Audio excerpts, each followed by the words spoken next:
Time once again for the Red, Gold, and Bold podcast. As always is the case, Jeff Chadiha from the NFL Network and NFL.com is here. Sam McDowell from the Kansas City Star. My name is Soren Petro from Sports Radio 810 WHB. The Chiefs lose in Denver. This is supposed to be the big turnaround off the bye week. Get things going. Instead, they fall to 500. What did the loss say about the Kansas City Chiefs? More about Knicks or more about Mahomes? What Knicks did and what Mahomes didn't do. 14 runs to 45 passes. The offensive game plan needs some work. Rice and Worthy, they combined 9 catches, only 63 yards, however. With no Patrick Surtain on the field, Josh Simmons is back. What do we think of his return? Thoughts on Travis Kelce's day? Has Steve Spagnuolo been figured out at least a little bit? Does this team make the playoffs? We're talking about it right here, right now on the Red, Gold, and Bold. You are listening to the Red, Gold, and Bold podcast, the most in-depth analysis of the Kansas City Chiefs on planet Earth, breaking down the Chiefs like no one else can. Red, Gold, and Bold is hosted by Jeff Chadiha, Sam McDowell, and Soren Petro. Jeff Chadiha is a senior columnist and on-air personality for the NFL Network and NFL.com. Sam McDowell is a columnist for the Kansas City Star. Soren Petro is the afternoon drive host of the program on Sports Radio 810 WHB in Kansas City. The Red, Gold, and Bold podcast is proudly brought to you by Gann Asphalt and Concrete, Kansas City's nationally recognized full-service paving and pavement maintenance contractor, making parking lot problems disappear in Kansas City since 1994. Free consultations, no commissions, in-house crews, and every project comes with a written warranty. Find them online at GannAsphalt.com or call 816-484-3338. Gann Asphalt and Concrete, one contractor, all things parking lot. Now, here are the hosts of the Best Chiefs podcast, Jeff Chadiha, Sam McDowell, and Soren Petro.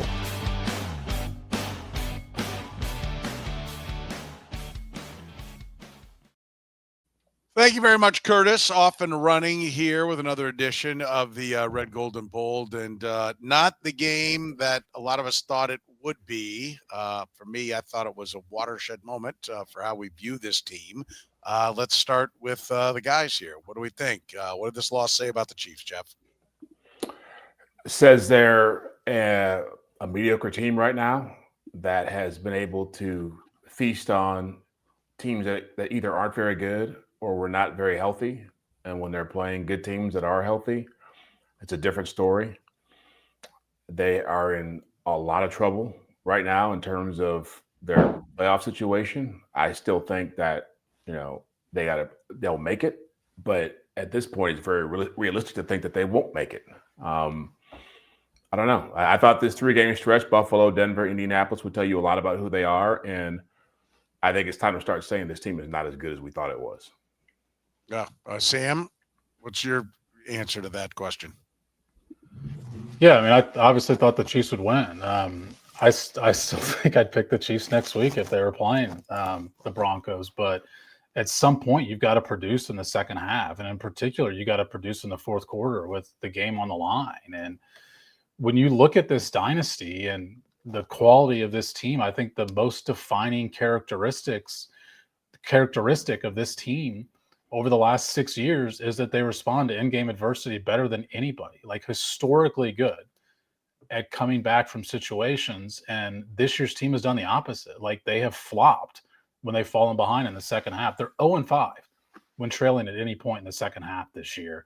And for that to apply to a Patrick Mahomes team is just confounding to me. I mean, Stern, I mentioned this stat on your radio show today, but the drive that really stands out to me is you've got the ball with 4 minutes left in Patrick Mahomes' hand and the game's tied. Like, what situation could you better ask for than that? And this year, when tied or trailing in the fourth quarter, Patrick Mahomes has a 44.7% completion percentage when tied or trailing in the fourth quarter. There are 39 NFL quarterbacks that qualify for that stat. He ranks 39th. No team in the NFL has completed a fewer percentage of their passes than the Kansas City Chiefs when tied or trailing in the fourth quarter. And like I said, that is the contrast of the way this dynasty has been built. And that's how you go from winning all 12 one-score games to going 0-5 in one-score games. Yeah. I mean, it's is it just luck? Were they lucky last year? They're unlucky this year. Were they better last year? They're worse this year. Jeff, what defines, the difference between last year and this year? I don't think it's luck. I think last year they were a 12-5 team. They just had a nicer record. I think this year they're probably a little bit better than what they've shown, but they haven't made those plays.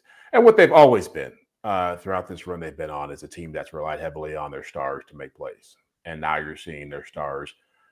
If all three of their biggest stars, which is now Chris Jones, Patrick Mahomes, and Travis Kelce, aren't playing at a high level, they're vulnerable. And I think what Sam is saying is true. The shocker here is that it's Mahomes that has been problematic in some of these big moments, especially the last two games. And so, look, I've covered a lot of different teams that have had great runs. And when I first started in the NFL, the Cowboys were at the end of their run. I've seen the Niners, the Packers, the Seahawks, the Patriots, different iterations. And it always looks the same. It's always about the better players start phasing out. Some of the schemes get stale. You start having injury issues. I would even say, it's very dangerous to always think about what the Chiefs have been in relation to what they are now. It's a different team. Every year is different.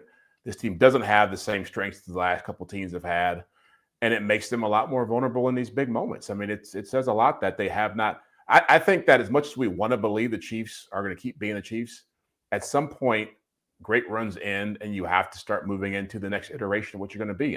And I think that's where they are right now. What do you think, Sam? The end of the iteration is an interesting word because it can be like, well, Mahomes will be part of the next iteration, just as Tom Brady was part of. There's almost three parts to the Brady run: the initial 3 championships in the 4 years, very early in his career, the 10 years without a championship, and then the 3 championships in 5 years. At the end, all 3 of them included Tom Brady. I don't know that there may only be 2 with Patrick Mahomes. I don't count on somebody to be 45, but. Are we looking? Is the next time the Chiefs are talking about being a Super Bowl contender? Is there no Chris Jones? Is there no Travis Kelce? Are there other contracts that maybe have to be flushed out to make it all fit and to be able to add more talent? What do you think? Or do you think this is just a bump in the road on what is still the current group? No, I mean, I think that's entirely possible. I already think there's been 2 iterations. I mean, once they traded Tyreek Hill, that was a franchise shifting moment. I don't think I think this team's better than last year's team. I agree with Jeff on last year's team that last year's team was not a 15-2 team, that last year's team was closer to a 12-5 team. On an every down basis, this team kills last year's team offensively, kills them offensively compared to what they were doing last year. But when the game was on the line in those critical moments, they showed up in a way that's why I mentioned that stat. It's why it was my biggest takeaway from the game, is because games on the line, the ball is in your quarterback's hand with 4 minutes to go, and you go incomplete, and your star tight end drops the first pass, and the quarterback throws it to the wrong receiver in the first place. Then you go incomplete again. Then you get sacked because you're not out of the huddle in time to recognize that a blitz is coming. That's the sign of a team that's inexperienced. This was a team that is 11-0 under Patrick Mahomes coming off of a bye when the other quarterback is not coming off of a bye. And for a long time now, I've been saying they're better than 5-4 because of all these metrics. They're better than 5-4. And instead, they came out of a bye playing like they thought they were a 5-4 team. They were sloppy. They committed an unbelievable amount of penalties in the game. They dropped passes. No one's going to talk about the fact they dropped 2 passes at the end of the first half that could have led to 3 points with Rashee Rice and Travis Kelce. Either one of those gives an altitude your kicker a chance to kick a 60-yard field goal. It was a really sloppy performance from a team that prompted me to ask Chris Jones after the game, you guys have been talking about urgency a lot. Did you feel urgency on the field? Because I didn't think that team played like a team that was playing with its backs against the wall. And I was expecting them to play like their backs were against the wall. Because let's face it, their backs are now against the wall. Well, I was the one that kept asking about urgency last week because I didn't feel it. I didn't feel it in their press conferences. I didn't feel it in the comments that they were making. I definitely didn't feel it from Andy Reid.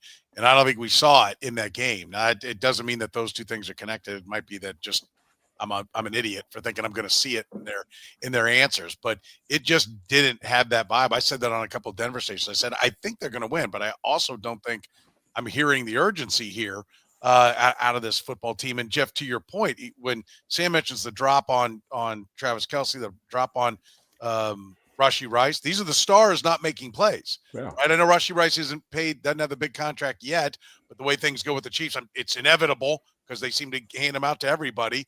Right, the trade of Tyreek Hill is the one outlier that's there, but that is, if you're going to give those guys the money and count on those guys and everybody else be pickups.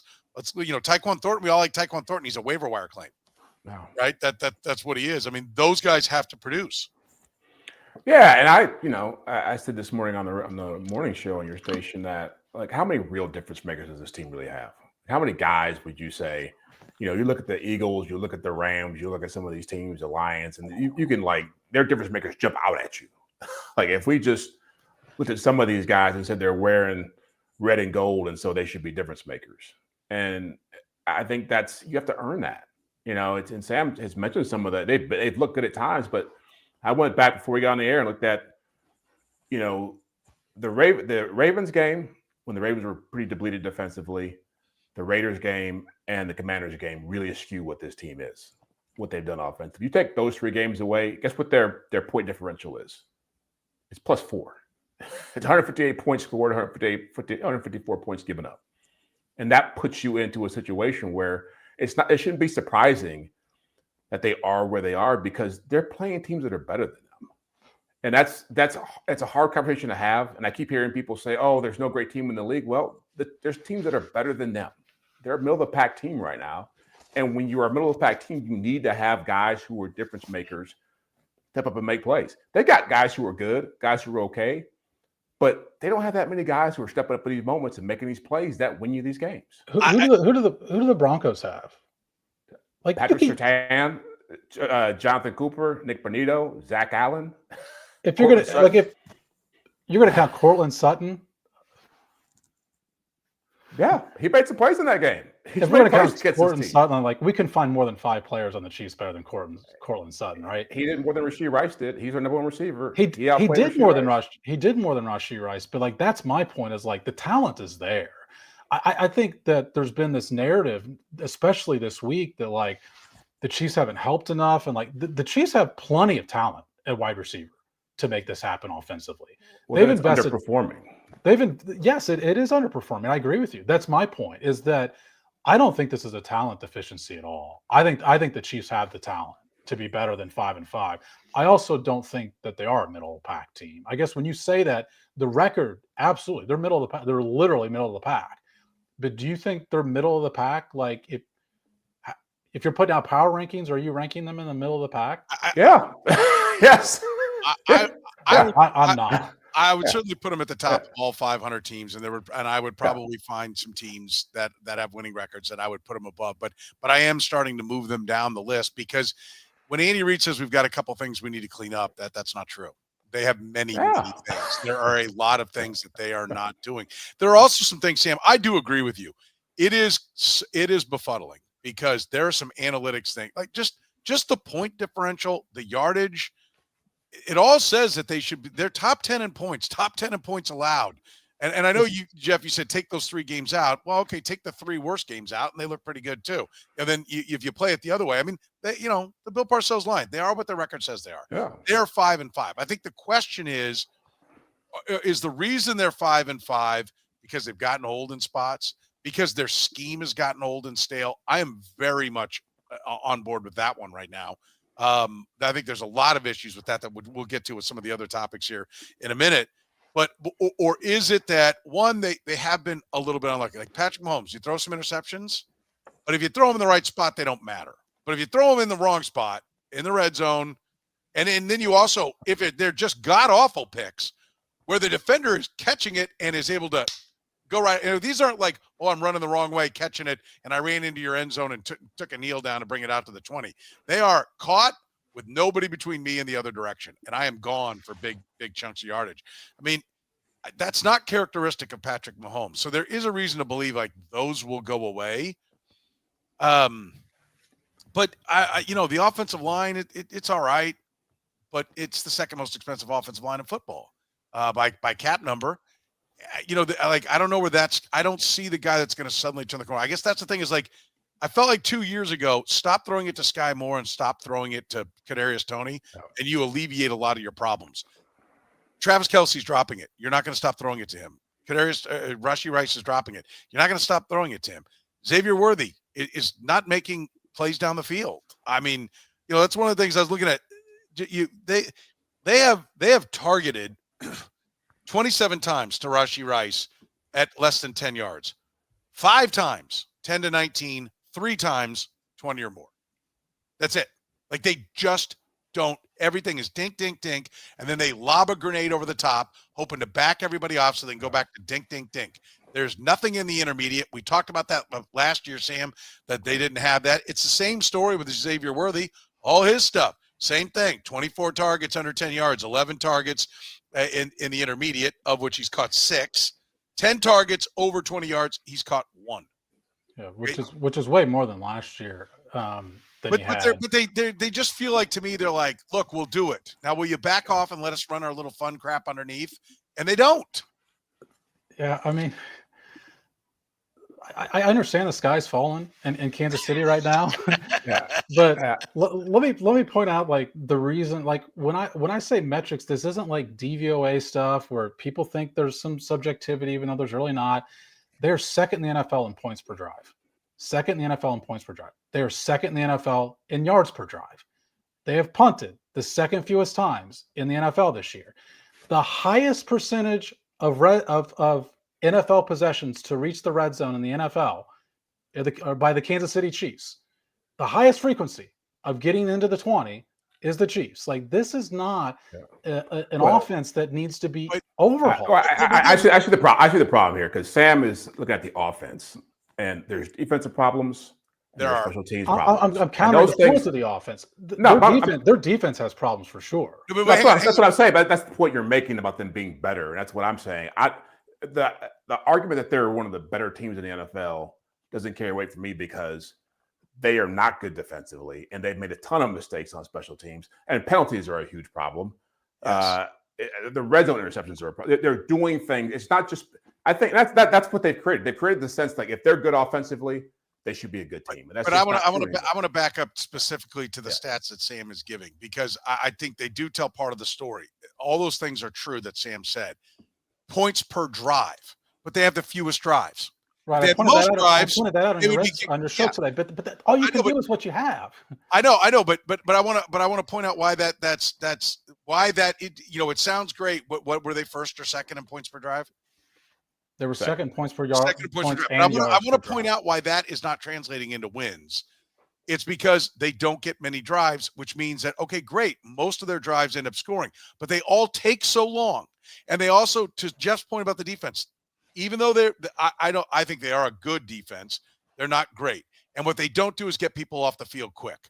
They kind of just give up. They kind of play the field position thing, and they give up a lot of time coming down. And so every drive is more important. And so then you cannot make the critical mistake because it breaks your back. It drags you into these tight games. And last year they made all those plays. This year they're not. How they could be better is if they didn't have the longest drives, if it didn't take the most plays. And that's my point about going over the top. They don't even seem to be going over the top to try to make it happen. I mean, I know they are, but it just feels like it's like just lob one up there. It doesn't feel like it's within the scheme of anything. They came out and did it twice in the first 3 plays. There's no setup to it. That is clearly just, we're going to back you off. Maybe we'll catch you and get it over the top. And they probably should have got one. They were open. But one was open. I don't know. I don't know. Xavier Worthy has to be high school wide open to get it because if there's any contact, he gets knocked off balance and can't bring in the ball. So, like, I think that, yes, they are very good and efficient, and they're experienced veterans. So they keep these drives alive, and they come down and they get points. Are they getting 7 or are they getting 3? All those things are good, but they don't. Their inability to score quickly means that every play is magnified, and they're not good enough to make all the plays that they need to make. Yeah, I mean, that was the point I made on your radio show today, is that when you don't have many drives, like, the mistakes matter more. It matters more when you get into the red zone, your first 3 trips in Denver, and you go penalty on first down. And the next time you get in the red zone, you go penalty on second down. And the next time you go in the red zone, you go penalty on first down. When you only get 9 drives per game, and those are 3 of them that you've reached the red zone, 3 of your better drives because they've progressed inside the 20, it matters a lot when Josh Simmons gets a holding call, when Juju Smith-Schuster gets a holding call, when Josh Simmons gets a false start. Like, those things are magnified because you get fewer spins at the wheel. And when you have a good offense that is second in the league in yards per drive and second in the league in points per drive, you want as many spins at the wheel as possible because those all favor you. And you're not getting as many, which means you can't make mistakes once you get into the red zone because you're not going to have as many chances to catch up for it. And the other aspect of this is their defense faces fewer drives per game, which is another reason why when I look at their defense, I don't look at points per game. They should technically allow the fewest points per game in the NFL because they face the fewest possessions. Well, but that's another, to your point on that, that's another thing that's freaky is like their DVOA is better this year than last year. Like defensively, they've got their per play, or maybe it's their EPA. I forget which was. I was reading it today. It is up from like 14 to 10, right? Like it never said they were that great last year, but they've actually gotten better on the defensive side of the ball in that statistic, which is weird. Their DVOA is 16th, and I'm pretty sure they were better than 16th defensively, and I'm pretty sure they were better than 16th. They were 12th a year ago. Defensive DVOA. What's his name from ESPN? What does he use? Does he use EPA? I know what's his name doesn't help anyone. The big stat guy. They went from 12th to 16th, and offensive DVOA last year. They were 8th this year. They're 3rd. You're better at banging through those sites than I am, but on the EP. Anyway, the point is there are some things that metrically they're getting better, and yet they're not winning. And I think I am completely open to if they rip off, 7 wins, and we'll go, you know what it was like, and it looks just like last year. They're winning all these close games. It'll be like, they kind of were unlucky, right? They're a good team that had a few, because like one of the plays you didn't mention, Jawan Taylor's illegal formation was a killer. Because it called back a 1st and goal at the 2, which we know was Kareem Hunt for a touchdown almost always. And instead, Mahomes ends up throwing the interception, a play that he would not be throwing if Jawan Taylor hadn't had that play called back. But this comes back to what I was saying about difference makers. This is a personnel thing. Jawan Taylor's had penalties for forever. Fair. Like Xavier Worthy has not been making plays when he needed to make plays for a long time. We're talking about Rashee Rice like he's a top 10 receiver in the league. But what has he done to deserve that? Yeah, he had a nice 3-game run last year. Yeah, like he hasn't proven it. And we will get more into that after you hear from our friends at Gann Asphalt and Concrete. Don't forget the seal coating. Still got time to get it in, but it's going to be going fast. It's a Gann Asphalt and Concrete. Gann Asphalt and Concrete, proudly serving the greater Kansas City area. Nationally recognized full-service paving and pavement maintenance contractor. Locally owned and making parking lot problems disappear in Kansas City since 1994. Let Gann educate you about the most cost-effective way to solve your parking lot problems. Free consultations, no commissions, in-house crews. Every project comes with a written warning. Gann Asphalt keeps your parking lot safer and helps you and your business avoid unnecessary delays and costly expenses. Find Gann online at GannAsphalt.com or call 816-484-3338. Gann Asphalt and Concrete. One contractor, all things parking lot. This episode of Red, Gold, and Bold is brought to you by Frontier Justice, where freedom is a lifestyle grounded in safety, responsibility, and respect. With locations in Lee Summit, Missouri, Kansas City, Kansas, and Jenks, Oklahoma, Frontier Justice offers firearms retail, a premier indoor shooting range, and training all under one roof. Whether you're new to shooting or a seasoned pro, you'll find expert staff, top-tier gear, and a strong sense of community. Faith, family, freedom. That's what Frontier Justice stands for. Visit frontier-justice.com to learn more. All right, let's talk about the quarterbacks. More about what Bo Nix did in this game, Jeff, or more about what Patrick Mahomes wasn't able to do? How would you describe it? I think it's more about what Mahomes didn't do because he had the ball in his hands. You expected him to make those plays at the end. He actually threw 2 bad interceptions. One got called back, but that interception inside 21-yard line was crippling for them. They flipped the field on it. I feel like he feels like he has the press. I think players know what's going on. And I think he realizes I have to do more to help this team get going than I maybe have had to do in the past. And if he would have told me he would have had the ball that late in the game with a chance to win it, I would have said, well, he's at the very least going to get a field goal out of it. For him to go 3 and out twice in that situation, and it wasn't just all on him. I don't want to make it all about him, but he's asked to make those plays in those moments, and he didn't. I said going into the game that Bo Nix, the Broncos offense would not look like it did against the Raiders, and they would have a plan.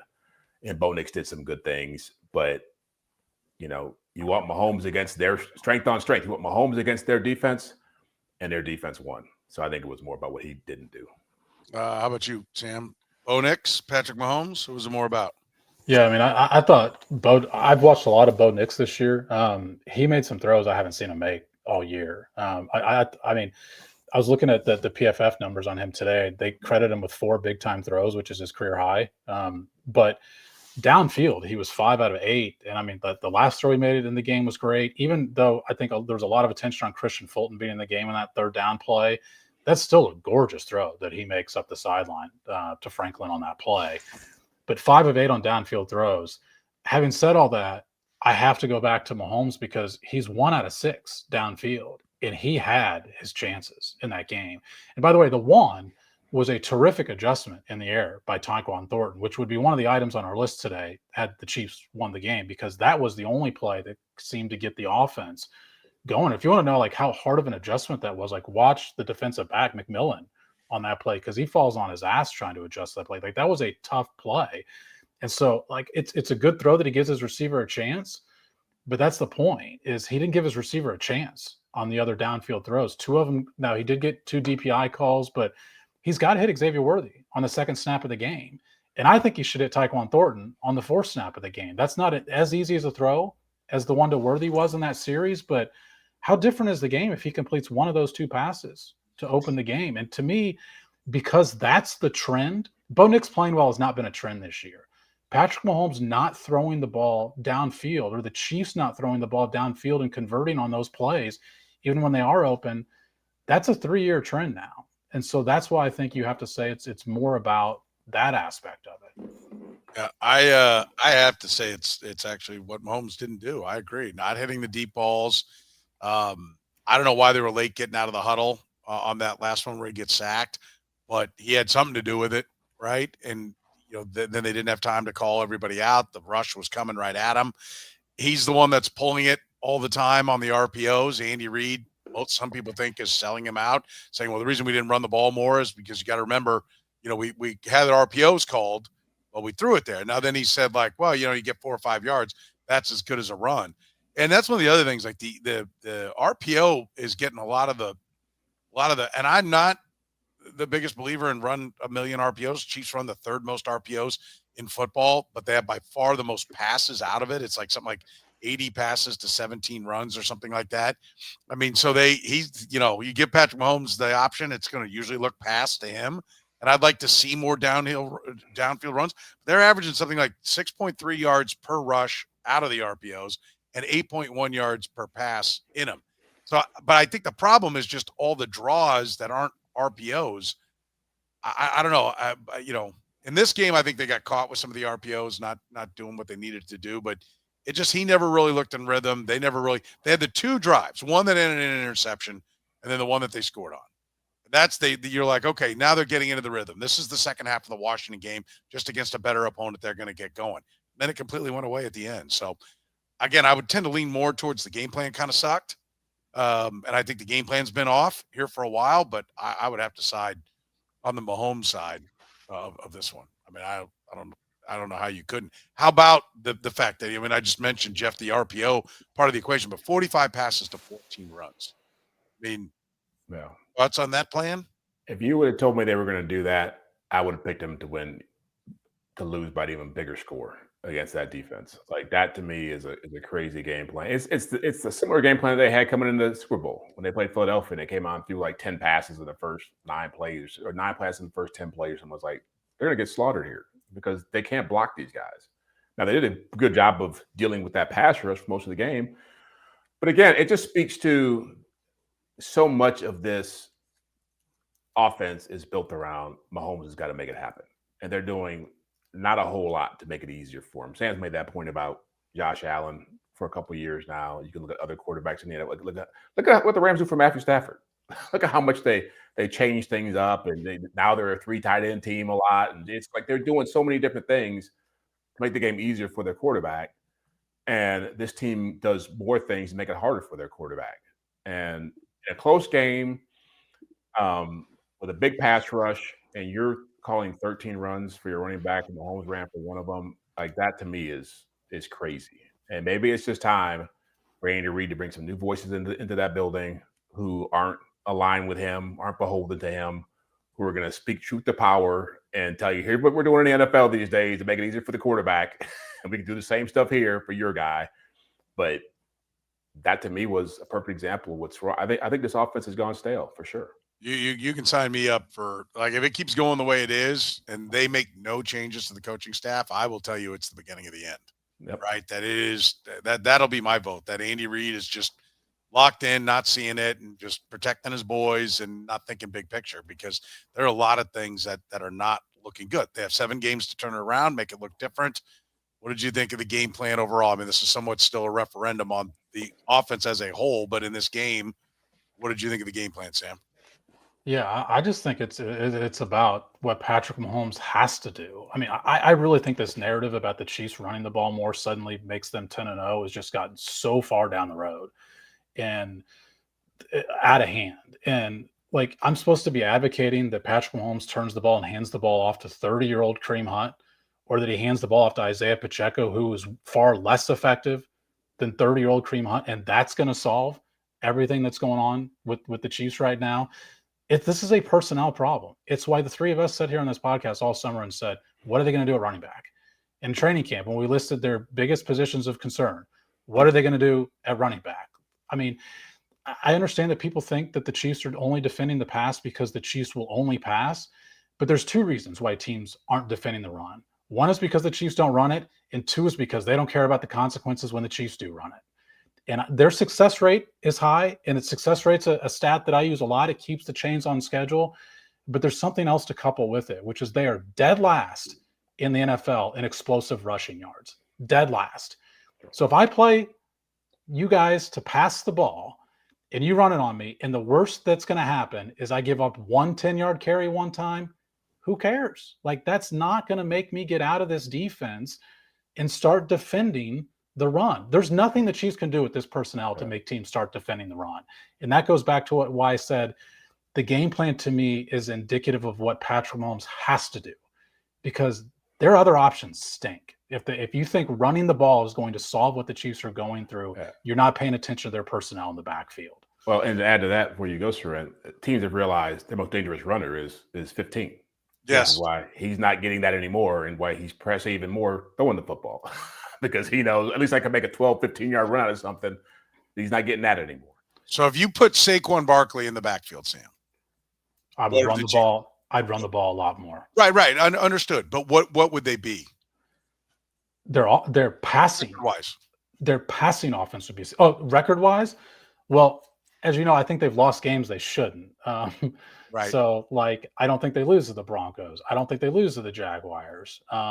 I don't think they lose to the Eagles because they gave up almost no yards in that game. I mean, they're probably 8-2, maybe 9-1 if that change is made. Yeah, I do agree. I think they can give. I'm 100% with you that the idea, just as I was losing my mind on the whole Brashard Smith was somehow the answer for this team. I do agree with you that it's gotten way too already. Like somehow they're going to turn into Marty Ball and be undefeated. Yeah, but I do think they can run more, and I need to dive more into the RPO numbers because I was shocked when I heard those numbers. But then, but the fact that means a lot of the runs are called runs out of the shotgun, a lot more than maybe I'm realizing out of the shotgun, and they suck at that. They need to stop that, right? Well, sorry to interrupt, Stern, but I do have some numbers on Okay. that stuff that I think will help you. So I did investigate their like runs under center, for example, and to be fair, like to give everyone the context, I took out their 3rd down runs under center because I almost think that's cheating the game because they're so good at third down under center because Kareem Hunt converts 3rd and 1, which has really high EPA value on that. So just if you look at their first down and second down runs under center, which is basically when you are choosing to run, they're 6th in the league in yards per carry in those situations. They're 6th in EPA in those situations. So those are effective. And that's my point is teams still don't care because this sliding scale of effectiveness is like, okay, you can get to effective, but you're not going to kill us on this because you have nobody who can beat us in the defensive backfield. And to that point, on yards in the open field, they're dead last in that. Like teams don't care if the Chiefs get in the open field. And it's like I said, both of these things do play together. They won't run the ball more, but they just don't fear the consequences if they do run the ball more. Well, and the other part about their run game too, they're not built to run the football as much as people would like to see them do it now. Their tight ends aren't great blockers. I don't know if Xavier Worthy can block or Hollywood Brown can block. You're asking teams that have good running games, you see people on the perimeter helping with the run game. Like they're not, you're asking basically your 5 offensive linemen to get it done. They don't have a fullback. So most of the teams we talk about who run the football really well have put personnel on their roster to make that happen. They don't have that on this team. No, I definitely agree with that. Goes back to Sam's point about it being a personnel issue. But Sam, you also were talking about how last year, I think these were stats from last year, that they throw the ball better from under center. Right? Now, part of it's because it's a change up. It's not what the defenses have prepped for all week. They don't do it very often, so it does kind of shock the system. But I mean, there are things that go with it, and I agree. They're not going to suddenly become the Ravens, with their ground attack. But honestly, I think Kareem Hunt looks pretty good. I don't think he's going to break any long runs, but he at least gets what's there and then moves the pile 2 yards on his way down. And I think just that alone, a few more times. And I think if you have Pacheco, and I think Pacheco can be effective, not a weapon, but effective. And I think if you did that more, you could soften things up. But I agree. I think it's the big picture is it's an off-season change that needs to happen. It's not one that's going to happen suddenly in the middle of the season. So. Yeah, I mean, there is, to your point, Soren, like I think they could run the ball more as well.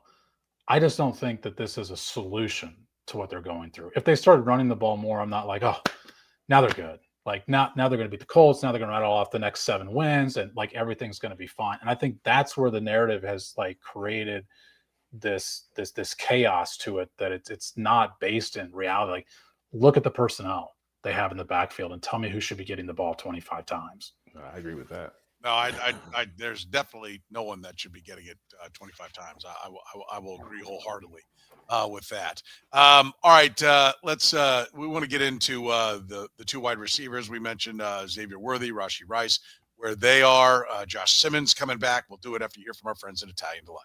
Italian Delight was the first restaurant to bring true New York-style pizza to Kansas City almost 50 years ago. They sell whole pies or pizza by the slice, or enjoy their classic strombolis, calzones, and sausage rolls. Sandwich lovers, check out their lineup of hot and cold subs, the combo, the meatball, or the Philly cheesesteak, just to name a few. And don't forget the pasta. Their famous lasagna and classic chicken Alfredo always hit the spot. And if you're hungry for lunch, check out their daily lunch specials, starting at under $10. Italian Delight can even cater your next work function or party.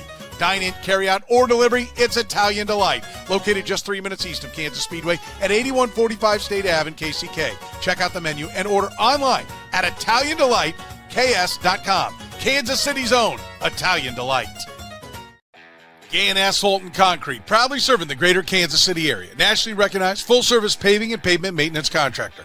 Locally owned and making parking lot problems disappear in Kansas City since 1994. Let Gann educate you about the most cost-effective way to solve your parking lot problems. With free consultations, no commissions, in-house crews, and every project comes with a written warranty, Gann Asphalt keeps your parking lot safer and helps you and your business avoid unnecessary delays and costly expenses. Find Gann online at GannAsphalt.com or call 816-484-3338. Gann Asphalt and Concrete. One contractor, all things parking lot.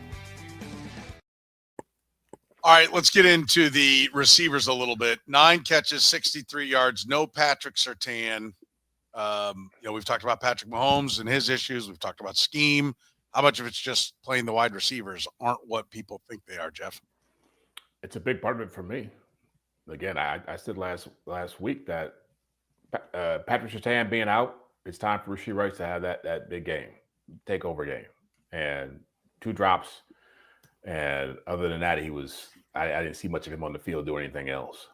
And maybe it was a tough day for him, but I've always felt like this guy is not a true number 1 receiver. He's not one of the best, not a top 10 receiver, whatever, top 15. And for a guy who had so many expectations placed upon him coming into this season, missing those 6 games, what he was going to be. Yeah, he had a couple of nice games start against weaker teams, but now that he's playing better competition, he's not showing up. And they need him to show up. This offense, and we'll get to Travis Kelce, but Travis Kelce leading this team in receptions is not the recipe for a long-term success. Like, it needs to be Rashee Rice. It needs to be Xavier Worthy. And I've heard people say, I think Dan Orlovsky was saying they were doubling Worthy a lot, and Mahomes missed him on that play. But he's had other games where he wasn't doing anything. And so at some point, again, this goes back to the personal moves you make. You wanted these kind of receivers. You wanted these kind of guys to make it easier for you to run your offense. And right now, they're not getting the job done. And whatever you want to blame it on, that to me looks like disappointment and overrating. What do you see, Sam? Yeah, I mean, Jeff mentioned better competition. I'm going to say it's a different type of competition because I talked a lot 2 weeks ago before the Bills game about the fact that the Chiefs were killing zone defense and the teams were going to stop playing against them. The Bills stopped playing zone defense against them. The Broncos stopped playing zone defense against them. And when I went back and rewatched the game yesterday, the film looks the worst for Rashee Rice. Like, he has a bad day against man-to-man defense. And it prompted me to look up the further numbers, like his yards per route run this year, according to FTN, against zone defense is 3.3 yards per route run. That's a really high number against zone. Against man, it's 0.9. 3.3 against zone, 0.9 against man. Like, he's not winning one-on-one against man. And I don't know, Jeff, who you said mentioned it. They do give Worthy a lot of attention. I will point out Worthy should have had a 60-yard touchdown on the opening drive. If the quarterback hits him, he also drew a 40-yard defensive pass interference flag in the game. I don't think Xavier Worthy was the problem. When I go back and watch the game, Rashee Rice needed to have a better day than he had, because I don't think the Broncos corners, outside of with Surtain out, I don't think there's an excuse there not to be winning more frequently than what he did in that game. Well, and I will say also, like, you see George Pickens on Monday Night Football. Yep. What he does, you're seeing, routes that we just don't see Rashee Rice run. And I'm not saying he can't do it, but something is a disconnect there. I mean, he really just has a couple of different things that he does. And I think there's more ability there, because when they do go to the scramble drill, he's pretty good, right? Like, I mean, he does a nice job of getting himself free and, finding the space. I would think that means fairly loose hips, that he could make some turns and twists that, guys, can't react to, that he could set a guy up. I mean, I am open to the fact, and it seems like when they're going good, nobody mentions the receiver coach, but it's a fairly inexperienced receivers coach. And I don't know if he's the problem or not. Maybe it's the route they're running. Maybe it's that everyone's caught up to they're just going to run to space. And, the loosey-goosey nature of, like, the quarterback and the receiver will read it the same way and will throw to the green space. Now they don't give the green space. And, I think there are times I watch Xavier Worthy, I'm like, what is the route? What was the call? Yeah. And so that's the part that for me is kind of hard to see. Well, with Rashee Rice, part of the problem is he's not fast. So he's not running by anybody. And so, you don't have to worry about a deep ball, so you can crowd the shorter stuff. And if you're not getting zone coverage and you're getting up in his face and you got a good pass rush, it makes it hard to throw the football his way, because you don't have the timing is going to be off. You don't have the time to make the play. And that's for Worthy. Yeah, I mean, he probably got more attention in this game, but his last 5 games, 156 yards. 156 yards. His only game he's had that was worth a damn this year was the Ravens game. And that, we know, was a lot of guys who were injured in that game. Like, he has consistently disappeared. And so I just don't, as much as we hype these guys up when they were playing well, we can't give them a pass when they're not playing well. It's like they either got to be more than what they are, or we have to start lowering expectations for what they can deliver. What'd you see out of Josh Simmons, Sam? I thought he was okay. I mean, look, Nick Bonito was not a factor in the game. He only had 3 pressures. In fact, the Broncos' pressure rate was their second lowest of the season at 29%. he was penalized 3 times in the game. And like, if we're going to rip Jawan Taylor, if you're going to rip Jawan Taylor for the penalties, even though he's pass protected fairly well this year, you have to have the same energy for that game too, and say, okay, Nick Menino wasn't a factor. Okay, but you held twice and you false started a third time, anticipating another rush. But I think that the bigger story with Josh Simmons and the offensive line is the Broncos had the second lowest pressure rate of the season and still won the game. All of us sat here on Friday and said, if the Broncos win the game, it's going to be because they make life hell for Patrick Mahomes. The Chiefs' offensive line held up. They did commit penalties, but overall, they held up okay, and they still lost the game. And to me, like, that's the bigger concern for the Chiefs, is that's not the reason that you lost the game. Yeah. All of us would have excused that, right? And said, well, the Broncos have the highest pressure rate in the NFL. Yeah. It's tough to guard those guys. And that wasn't the reason. Yeah, I think that's a fair point. What'd you see out of Josh Simmons, Jeff? I thought he had a really good day given what he was facing coming back. I mean, he had some tough moments in there with penalties, but I think overall, if you had said he was going to start this game, and I said it going into the game, like, I would not put him out there because you don't know what you're going to get. Putting him out there once spoke to, I think, their sense of urgency, and the word you use. I think they felt like they had to have their best player out there, and so for him to go out there, coming back, I don't know if he spoke after the game. I'm sure he didn't, but no. At least it gave you some hope of like, okay, he can rebound from whatever he was going through. So I thought that was the bigger story, not so much, holding Nick Bonito and Chad Jonathan Cooper. Was just that he just got through the game without having some major problems. But it goes back to, man, I said this back in the summer. Solving left tackle was not going to solve all this team's flaws, and we're seeing that play out right now. Sam, I don't think you asked it, but I know you were standing there when they were asked about when is Josh Simmons going to be made available, and the answer was kind of like, well, we're just trying to get him settled in and all that kind of thing. When do you think we'll hear from Josh Simmons next? I can't say for certain. I can. I mean, no. I know you don't have. I would. What does your gut tell you? I think this week. I can just tell. By league rules, he's supposed to talk last week. He was supposed to talk after the game, and he was not available for those. But I would anticipate we'll hear from him this week. How expansive he'll be, I have no idea. Yeah, I would agree. Travis Kelce's day, Jeff. He was a leading receiver, but also some critical drops. What did you think of it? Yeah, big drops, but I thought the performance outweighed the drops. He was their most consistent offensive weapon. The touchdown he scored, he looked like he was 28 years old running the end zone on that play. And so I thought that was certainly an uplifting thing for just to see from him. And it's become pretty obvious that like Mahomes still trusts him more than anybody else right now in some of these gotta have it moments, because that's where the ball is going. When they start getting into difficult territory and clutch plays have to be made, he's looking for him. And he's showing up. I mean, again, he had some drops, and I think he's had 5 or 6 drops all year. So he's had some drops in critical moments and that were consequential. But I think overall, I was, hey, nobody else was doing anything out there in the pass game. So for a 36-year-old guy to have almost 100 yards receiving and 9 catches and a touchdown in a huge game like that, hats off to him for doing it. Yeah, it's definitely looking a lot better than he did last year. Sam, Yeah. what about this game for you?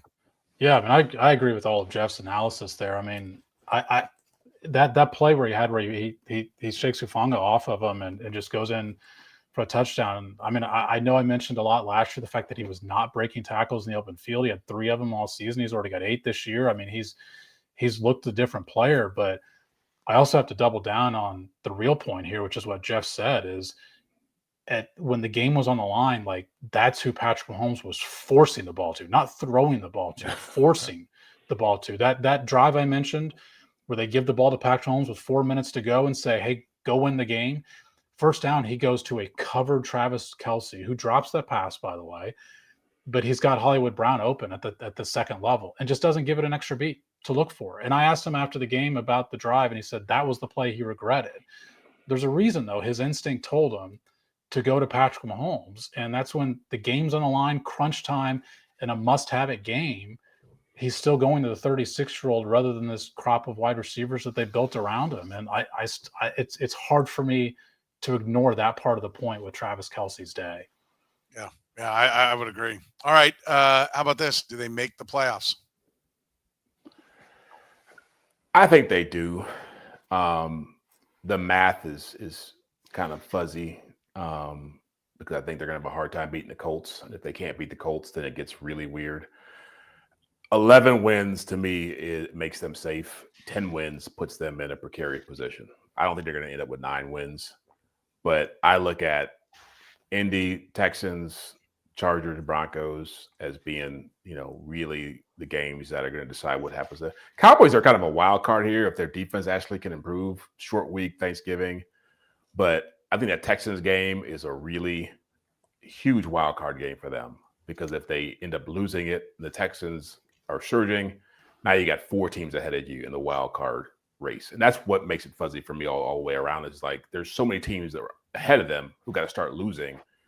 And to ask 4 teams to just implode is a lot. So they better find a way to get to 11 wins. And I can't see them the way they're playing right now, ripping off 6 or 7 wins, 6 wins in 7 games over the next, 7 weeks. So then I got him in. I got him in. You do got him him in? in. Yeah, I don't know how they're going to do it. I'm just going off just gut.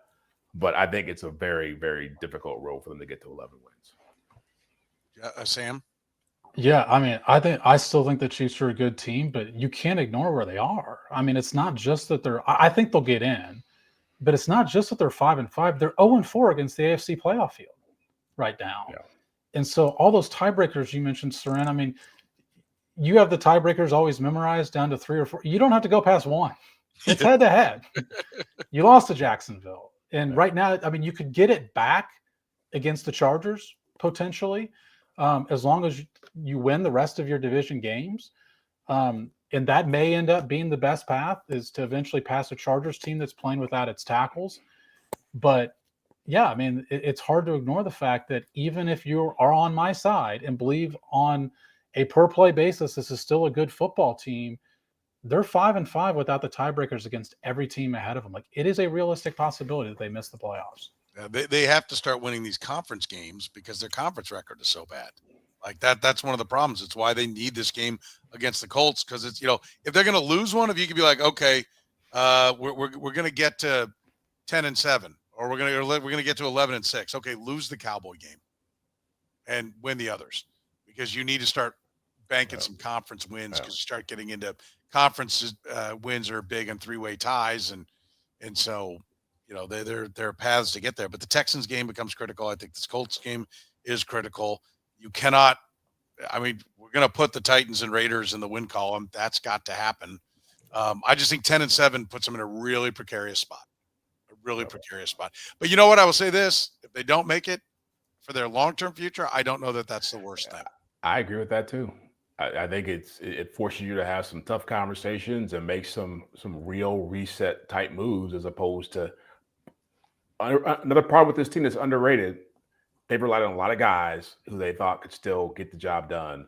The Amenahus, the Derek Notties, the Jujus. Time for those guys to go, man. It's time to start looking for some new faces, some new blood, and because that's how you keep a good thing going. Not by holding on to guys and thinking, well, they know the system. They've been around. They're one of our guys. Clyde Edwards-Helaire being here says a lot about how this team is right now. Damning evidence. It's all on Clyde. That's right. It's just like to his point, though, you can't deny when you bring back Clyde. Like, hey, I totally agreed with. I totally agree with the point. No, I know. It was just a funny name to throw. You're like, oh well, why'd you bring back Amenahu? Well, because he was the best guy we looked at. No, you didn't. No, you just brought the band back together. Yep. You even brought back Clyde. I mean, come on. I mean, this fan base was starting for Colin Saunders to came back, and I was just thinking, like, what are we doing here? He's going to solve everything. Like, run the ball and sign Colin Saunders. You're 10-0. All right, listen, we're always brought to you by our great sponsors. You can support the Red, Gold, and Bold by supporting our sponsors like Gann Asphalt and Concrete. The weather's holding. You can still get that seal coating book, but you need to do it now. Call 816-484-3338, GannAsphalt.com. One contractor, all things parking lot. Our friends at Frontier Justice, Lee Summit, KCK, Jenks, Oklahoma, 3 locations. Whether you're new to shooting or a seasoned pro, you'll find expert staff, top-tier gear, and strong sense of community at Frontier Justice. Find them online at frontier-justice.com. And Italian Delight, taking your orders right now for the holidays. You can go to their website, go to ItalianDelightKS.com. They're just a few minutes east of the stadium with lunch special starting at under $10. The first to bring true New York style pizza to Kansas City 50 years ago. Family owned and operated, locally owned and operated. Italian Delight online at ItalianDelightKS.com. For Jeff Chadiha from the NFL Network, Sam McDowell from the Star, I'm Soren Petro saying thank you very much for joining us here